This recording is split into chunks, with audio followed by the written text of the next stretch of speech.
When I was younger, I had a dream of being really good at tennis. So I went out there and played, and I lost so badly. I ran home to my room, locked the doors, cried for a few hours.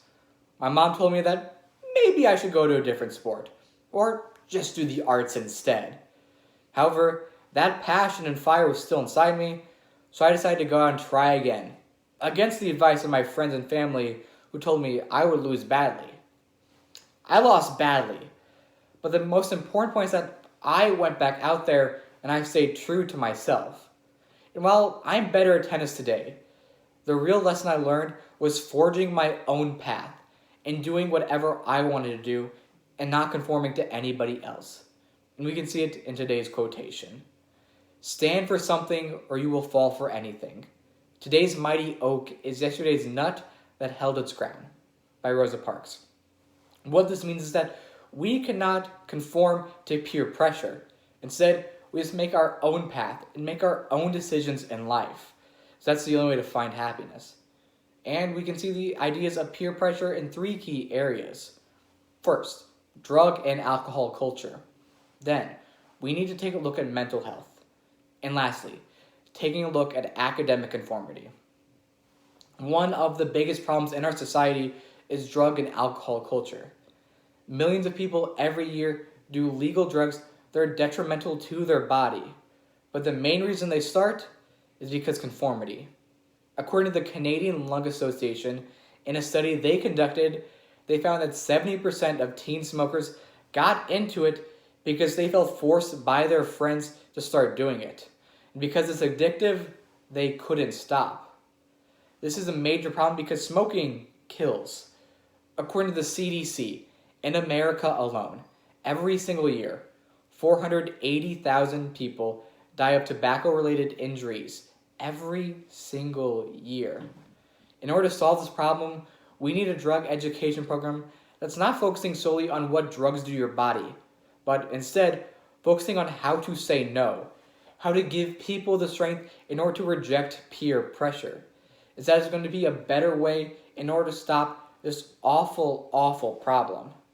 Because in actuality, most people don't want to do drugs. It's the fact that they feel forced to. All they need is the strength in order to say no.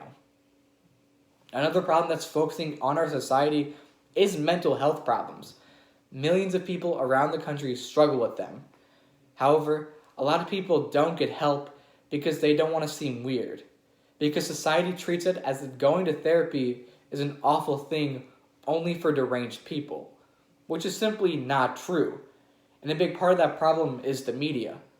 According to the National Center for Biotechnology Information, they say that media plays a major role in why society doesn't want people to go to therapy. Because in media, many people with mental illnesses aren't shown at all. And if they are shown, they're normally shown to be psychotic and evil people. Something that a person struggling with mental illness does not want to be associated with. However, in all actuality, we must have better media representation in order to get more people to go to therapy and deal with their mental health problems. Because I know a lot of people with mental health issues. None of them are the Joker. Instead, they're just like you and me. And lastly, we need to look at academic conformity. Now, there's the big joke that art history majors will never get a job. But that's extremely detrimental to society. This is because people are being pushed into STEM fields when they don't want that. According to the National Center for Education Statistics, they say that STEM majors are most likely to drop out of their career than every other industry. This is because after being pushed into STEM, they realize that after all along, they hate it. The solution to this problem is simple. Let kids decide what they want to do. Yes, in some liberal arts majors, you might have a bit more trouble finding a job. But that trouble is way better than finding out halfway through your life that you're hating what you're doing. Today, we looked at drug and alcohol culture, academic conformity, and mental health to see that peer pressure is an awful problem in our society. And the only way to push forward is to make our own path. So yes, it may be scary. You may want to go with the crowd. However, if it's better for you, you should always forge your own path. Because just like me, you could become decent at tennis, or you could do what you truly want to do in life and live life to the fullest.